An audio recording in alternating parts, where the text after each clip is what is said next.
today's hottest comedian. And those bank lines. I hate it when there's nobody on the line at all, and you still have to go through the little maze. Could you get a little piece of cheese for me? I'm almost at the front. I'd like a reward. The first of NBC's summer hits. How much could you possibly have in there? I know a guy who took his vacation on his change. Yeah, where'd he go? To an arcade?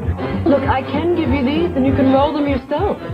You want me to roll 6,000 of these? What, should I quit my job? It's Seinfeld, premiering Thursday right after Cheers on NBC. Thursday, a holiday gift early. All new must-see TV. Please tell Joey Christmas will be snowing. Then all new Union Square gift giving. Pretty heavy. Oh, that's okay.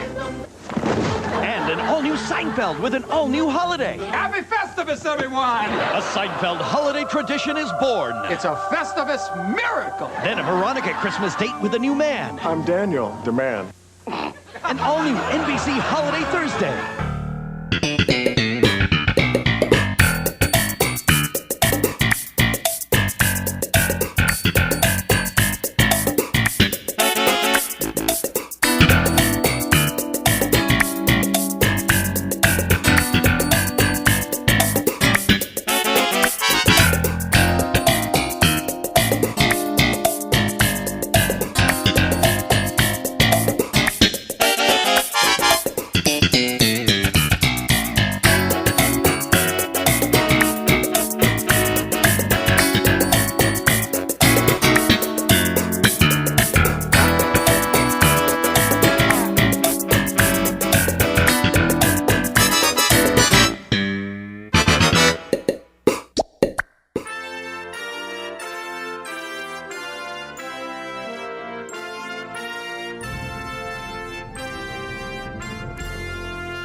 Sitcom, all ye faithful, a Christmas podcast special where I discuss 25 Christmas sitcom episodes. Please come and listen every day until Christmas. I'm sure we'll feature Fonzie, the Bradys, and Steve Urkel, Dunder Mifflin, Mayberry, and definitely Alf. We'll definitely talk about Alf.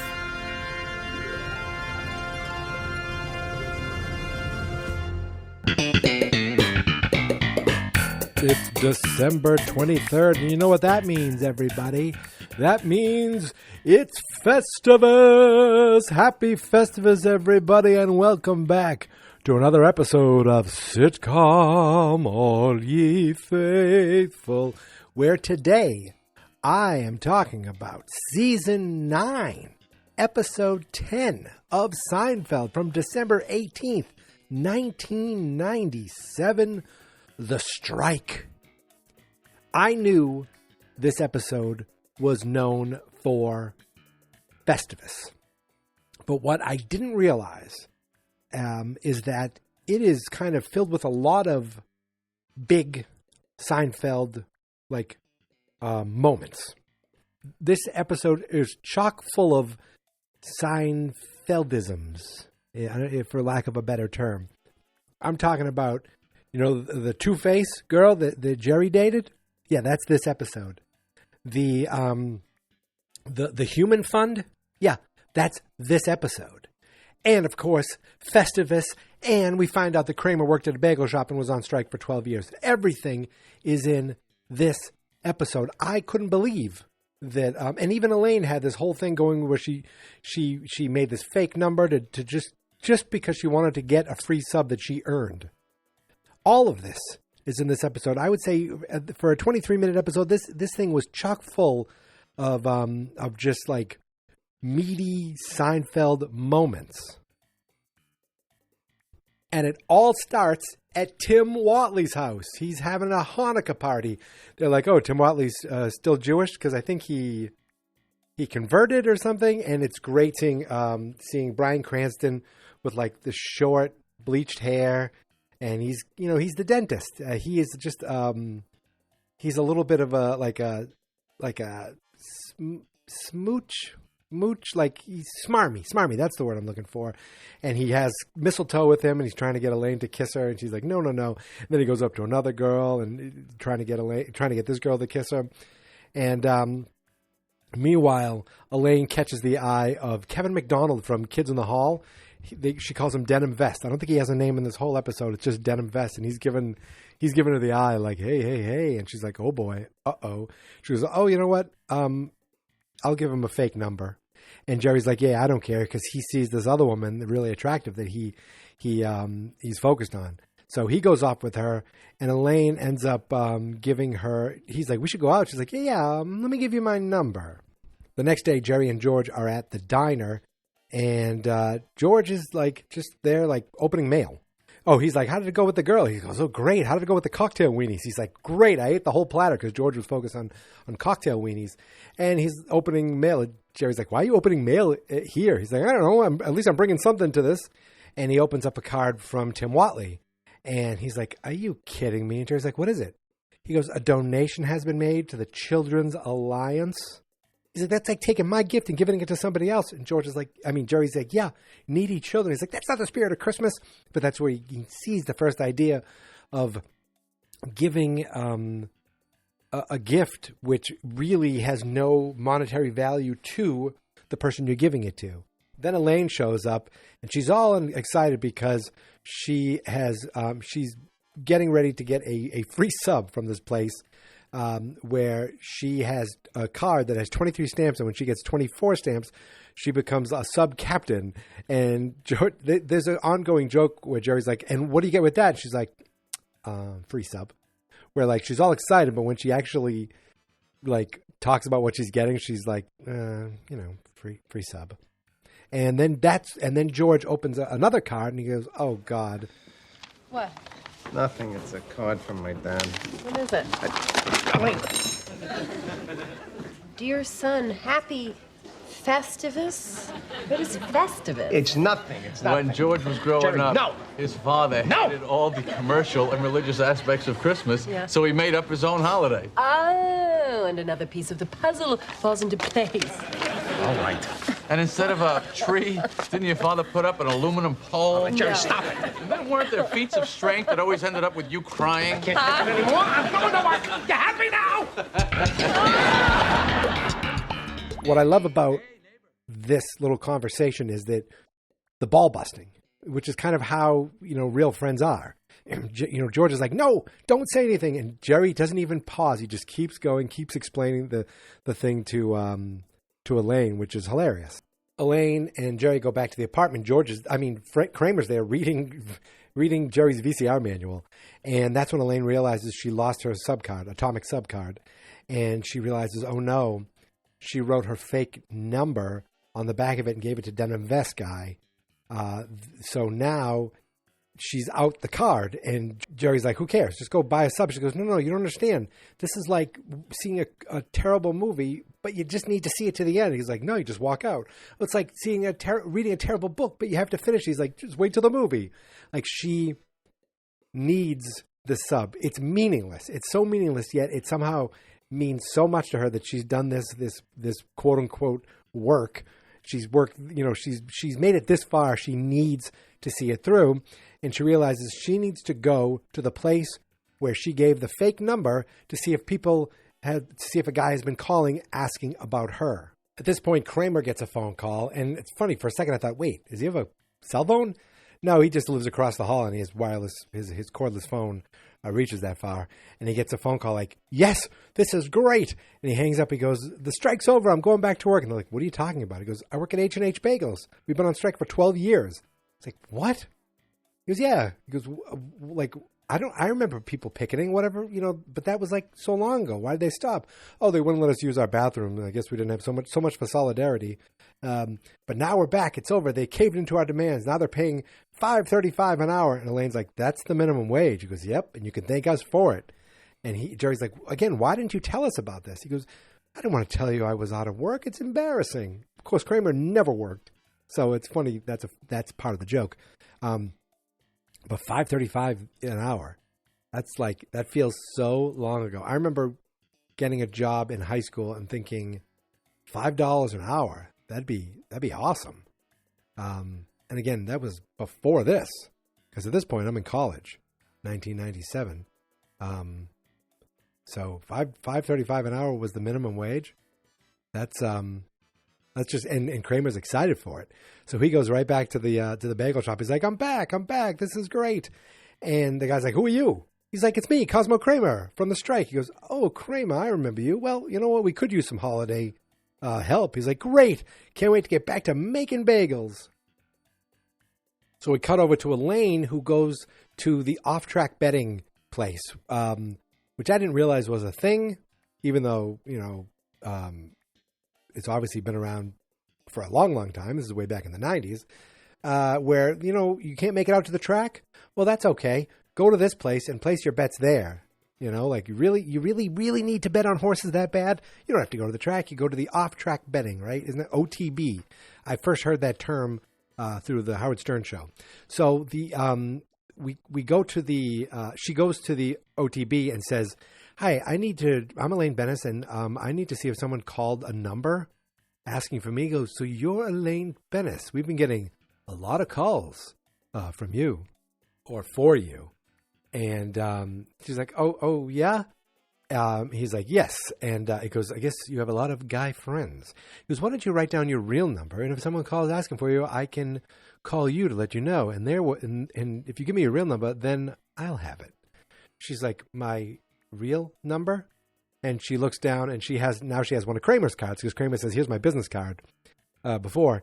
And she gives him the bagel phone number. So now we go from this guy calls the off-track betting. The off-track betting calls the bagel company looking for Elaine. But what I found interesting, I looked up the guy, this guy, he's only credited as counter guy. And he's an actor and a writer and a playwright, Tracy Letts, who most recently I remember seeing, he's been in a bunch of different things, but he plays Henry Ford Jr., the Deuce, in Ford versus Ferrari. He's older, he's a little chubbier, but I remember he was great in that, and seeing him like this, it was really cool to see someone that you've seen recently and go, oh my God, that's the same guy. I didn't realize that all these years later.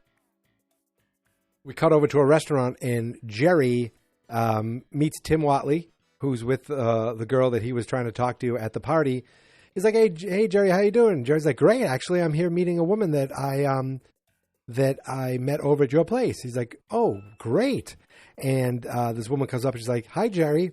And all of a sudden, it's the ugly version of this Two-Face. Now, I feel like if you do this now, this just wouldn't fly. But they did some funny things where they added I feel like they did something with bags under her eyes. They really gave her bad lighting. And I did read that they put something in her lips, so her lips were pushed out a little bit. So she looked very different. And Jerry's like, oh, hi. And he looks at Tim Watley. Tim's like, hey, I don't know what you're doing, but okay, good luck. And Jerry realizes there's something going on with this woman. Next day, back in Jerry's apartment, him and George are talking, and he's explaining it to George. So attractive one day, not attractive the next. Have you come across this? Yes, I am familiar with this syndrome. She's a Two-Face. Like the Batman villain? If that helps you. So if I ask her out again, I don't know who's showing up, the good, the bad, or the ugly. It's funny that George says it with such yes, I've come across something like this before. And Jerry's like, yeah, but if I ask her out again, I don't know who's showing up, the good, the bad, or the ugly. It's it's just something that, again, nowadays I feel like they'd be so criticized for, what is wrong with this, making fun of a woman's looks like this. And it's to me, it's really showing the shallowness of Jerry Seinfeld. And you see a lot of it, a shallowness of his character in this episode based on just different lighting and what he wants to see. It's like, he's like, but what happens if things progress? And George's like, turn the lights off. It's like, that's great. He just like they're thinking, you know, I may still want to sleep with this woman, but what happens if I look at her in a different light? Like, it's so shallow. Like, I often think, like, these people aren't, like, they're very shallow. They're very selfish people. And then I always felt like Seinfeld, Sunny in Philadelphia took that kind of Seinfeld approach of not likable people and just amplified it through the roof of, like, terrible people. And I think they have, like, Seinfeld to kind of thank them for, or like I feel like they owe something to Seinfeld for the show they've become. I love both shows. George then explains to Jerry that he wanted to show him something. He's like, check this out. Hey, check this out. I got to give Christmas presents to everyone down at Kruger, so I'm pulling a Watley. A donation has been made in your name to the Human Fund. What is that? Made it up. The Human Fund. Money for people. What do you think? It has a certain understated A stupidity. donation has been made in the Human Fund. He's like, what's this? And George is like, I made it up. Kramer comes in and gives them some day-old bagels that they start to eat but don't end up eating. And then George heads out, and Jerry says, Happy Festivus. And Kramer's like, what's Festivus? And George's like, no. I'm out of here. Happy Festivus. What's Festivus? When George was growing up, his father... Nothing. It's nothing. It's a stupid holiday my father invented. It doesn't exist. Happy Festivus, Georgie. Frank invented a holiday? God, he's so prolific. Like, everyone else is, like, laughing about it. George is, like, pissed about it, and Kramer is impressed. I love that. So Elaine now explains to Kramer that, okay, listen, if a phone call comes in from off-track betting looking for me, please let me know. Take a message for me. Because now she's got the phone chain going from Denim Vest Guy to the off-track betting to the bagel company to Kramer, hopefully, to get back to her so she can get her freaking atomic sub card and get her free sub. And Jerry's like, is there a captain's hat involved in this? She's like, maybe. We cut back to the bagel place, and this Frank is now with Kramer, and I guess Kramer called him asking about Festivus, and this leads to one of my favorite Frank Costanza moments of all time in the show. Kramer, I got your message. I haven't celebrated Festivus in years. What is your interest? Well, just tell me everything, huh? Many Christmases ago, I went to buy a doll for my son. I reached for the last one they had, but so did another man. As I rained blows upon him, I realized there had to be another way. What happened to the doll? It was destroyed. But out of that, a new holiday was born. A Festivus for the rest of us. That must have been some kind of doll. She was. Him explaining to Kramer how Festivus was born, how he rained blows upon this guy for a doll that she was destroyed for George, is the way he says it, the way he acts it out is just classic. I love it. So we cut over to George's work, and now he is handing out his Human Fund cards. He's getting bottles of champagne. He's getting cufflinks, and people are like, "Oh, great!" And he gives it to his boss, and the boss is like, "What is this?" And George says, "It's from the Human Fund." He's like, "Whatever." Exactly. George knows he doesn't have to prove anything because the guy's like, "Who cares?" And no one's going to check, right? I mean, that's what he's thinking. Back at the bagel shop, Frank is explaining more to Kramer about Festivus. And at the Festivus dinner, you gather your family around and tell them all the ways they have disappointed you over the past year. And is there a tree? No, instead there's a pole. Requires no decoration. I find tinsel distracting. Frank, this new holiday of yours is scratching me right where I itch. Let's do it then. All right. Festivus is back! I'll get the pole out of the crawl space. Oh, Frank. Hello, woman. An underrated line is when he starts to leave the bagel shop, and Elaine's there, and she says, "Hello, Frank." And Elaine comes in, and she says, "Hello, Frank." And Frank goes, "Hello, woman," and just walks out. At this point, Kramer goes up to his boss and says, "I need the 23rd off." He goes, "What for?" He goes, "For Festivus." It's like, what are you talking about? He goes, that you're incriminating me on my religious beliefs on new holidays. That's not a thing. He's like, well, it is now. I'm going back on strike. And because he's going back on strike, now Elaine doesn't have anyone to take the message. So now she has to wait there at the bagel shop to get her call so she can get her friggin' free sub. Cut back to Jerry. At night, he's picking up his date again. She gets in the car and she looks good again. He's like, oh, am I glad to see you? She's like, who are you expecting? He's like, you never know. And he's like, what are you interested in? Like Chinese or Italian? And they go through a tunnel. The lighting changes. He looks and she looks different. He goes, oh. She goes, I can go either way. He's like, yeah, you're telling me. It's the next morning and they're at the coffee shop. And this is when George says, if things progress, just turn the lights off. Because he's explaining, the back and forth. It's like you never know what you're going to get with this woman. And then George is explaining how this human fund is just great. He's getting all these great gifts, and it doesn't cost him a cent. He got these nice cufflinks, and Jerry's like, those aren't fresh.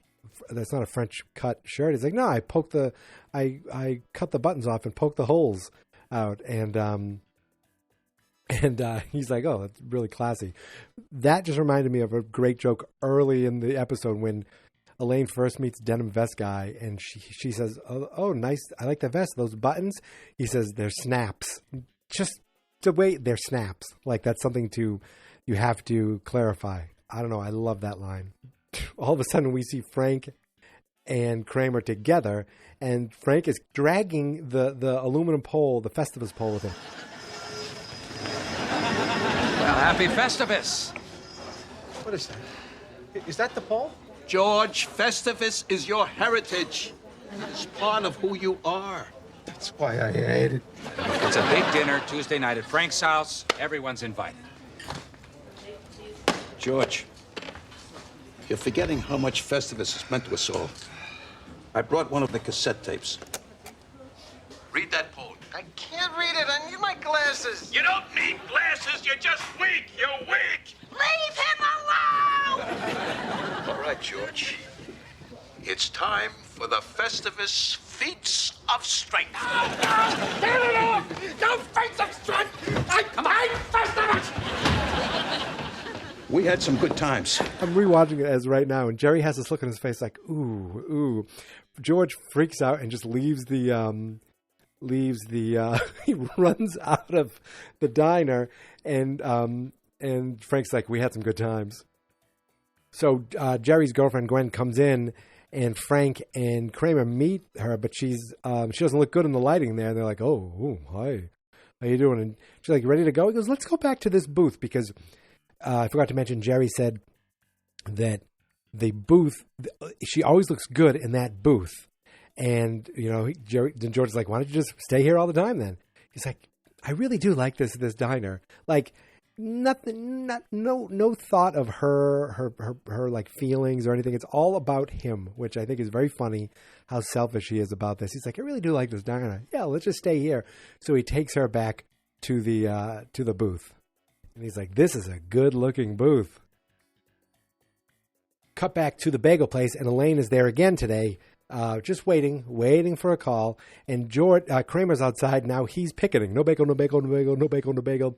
He is outside. And the guy at the bagel shop is like, lady, if you want a sandwich, I can make you a sandwich. He's like, no, I want my free sub. It's just all about the principle of getting the free sub. The phone rings, and Elaine jumps up, and it's Kramer. He's like, Elaine, you need to get out of there. I sabotaged the bagel machine last night, and it's going down. You need to get out. It's like, what did you do? And all of a sudden, the steam pops on this like a pipe. Oh, she looks out and sees Kramer, and they wave, and then the steam pops on this pipe, and steam's going out. And he's like, oh, it's the steam pipe burst. They're like, oh, can we still make bagels? He's like, yeah, it's just a little steam. And they realize that nothing, whatever Kramer didn't do anything. But now Elaine is going to stay there with the steam, which leads to something going on later. It all connects later, as Seinfeld does. So back at George's work, he sees his boss comes out and is like, George, listen, the company wants me to make a donation to a charity. And I thought, why not your charity? He gives George a check for $20,000 to the Human Fund. He's like, $20,000? Like, yeah. I thought it'd be nice to donate something. And he locks himself out of his room. Like the guy playing the boss is, I guess he's supposed to be kind of dopey or just indifferent.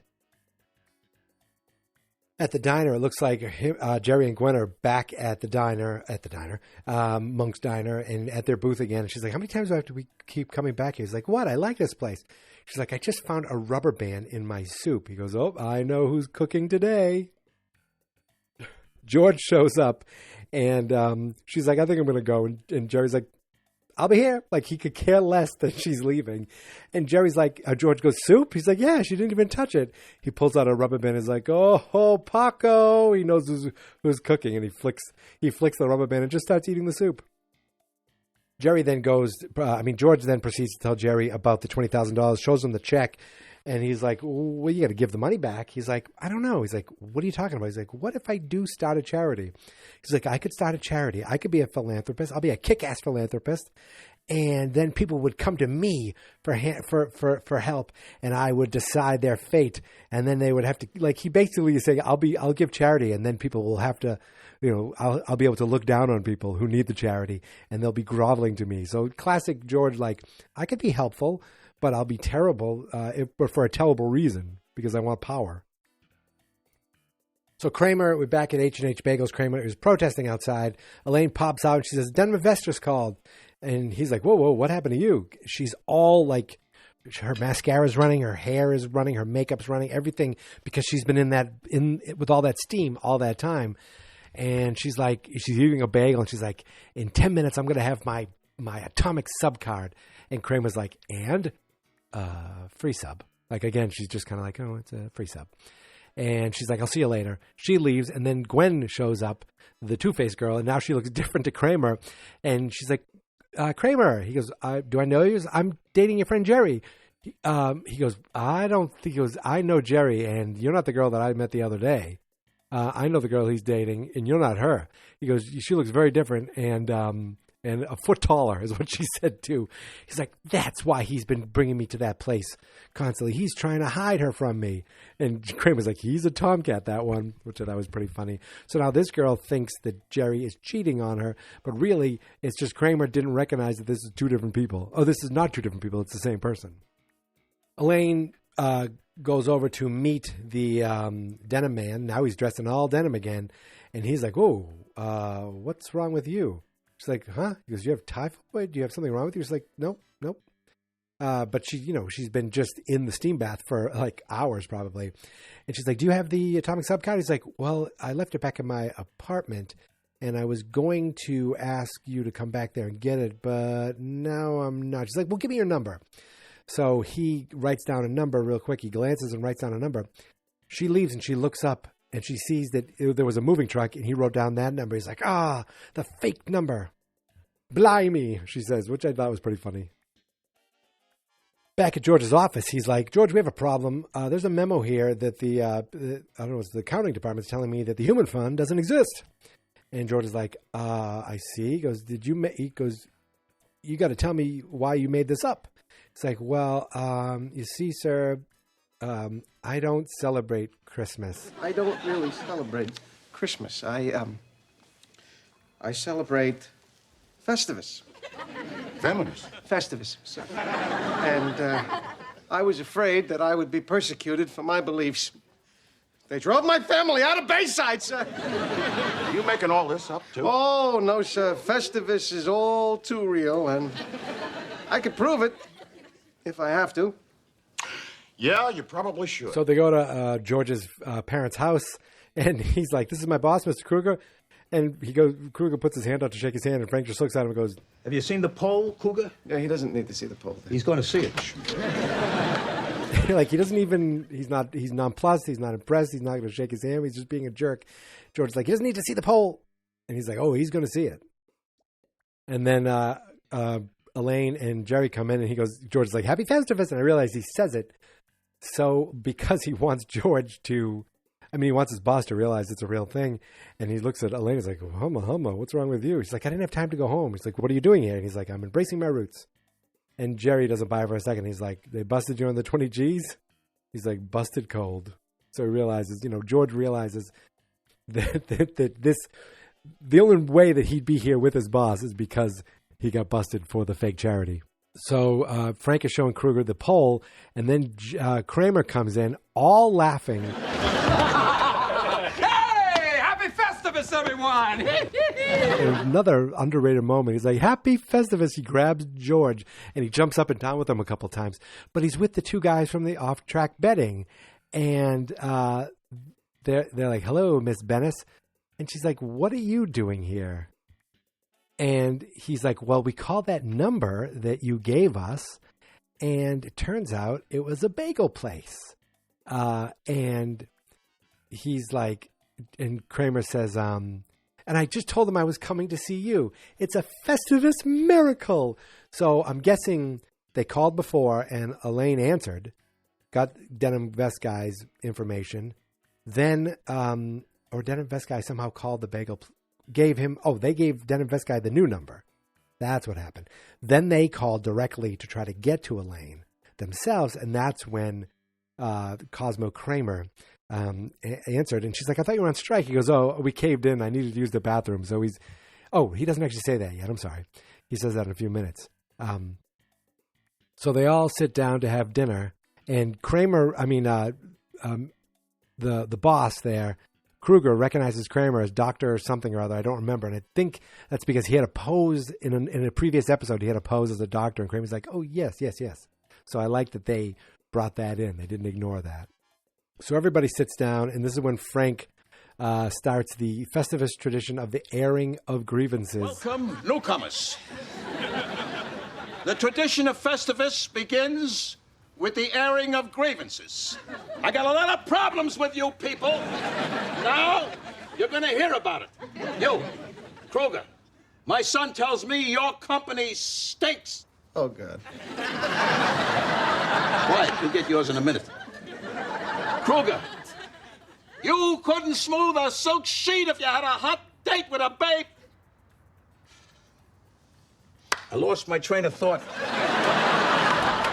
It was very funny, but also part of me wonders if Jerry Stiller just lost his train of thought and stopped, and they left that in, because that is hilarious. And it could have.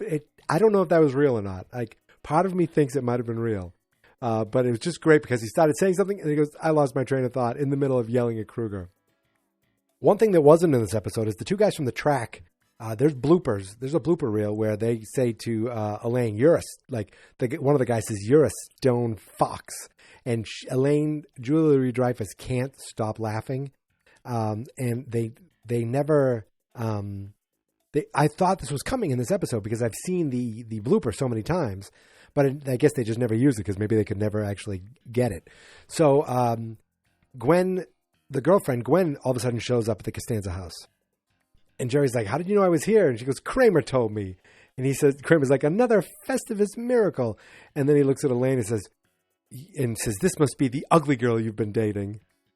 She's like, hey, I was in a schwitz for 6 hours. That means, she was in the steam for 6 hours. Which it's just pretty funny. The misunderstanding, the confusion, but it all kind of connects. So she storms out and Jerry's like, Gwen, wait. And he chases her out, and then you hear her go, oh, and he comes back. He's like, ooh, it's bad lighting on the porch. So he saw her one more time that didn't like what he saw and just gave up on her. Again, very funny. Then Festivus rolls on, and it comes to the feats of strength. And now, as Festivus rolls on, we come to the feats of strength. Not the feats of strength. This year, the honor goes to Mr. Kramer. Oh, gee, Frank, I'm sorry. I gotta go. I have to work a double shift at H&H. I thought you were on strike. Yeah, well, I caved. I mean, I really had to use their bathroom. Frank, no offense, but this holiday's a little out there. Hey, Kramer, you can't go. Who's gonna do the feats of strength? How about George? Good thinking, Cougar. Until you pin me, George, Festivus is not over. Oh, please, somebody stop this. Let's rumble! I think you can take him, George. Georgie. Hey, come on, be sensible. Stop crying and fight your father. Ow! Oh, I got it! This is the best Festivus ever! And that is the main end of the episode. As we come back to kind of the little stinger at the end, we see Kramer at the bagel shop. He's kneading the dough, chewing gum. And then he drops his gum right into the dough, and he's trying to get it out. And then the boss walks by and he's like, "You know what? That's it. I've had enough. You're fired." And Kramer goes, "Thank you." And he takes his apron off and he storms out. And that's the end of the episode. That's the end of the strike, which, you know, looking back on it, I joked yesterday with Eric that this taxi episode was like the most un-Christmassy episode that I've had so far, and the taxi episode and the strike is like almost right there with it, but.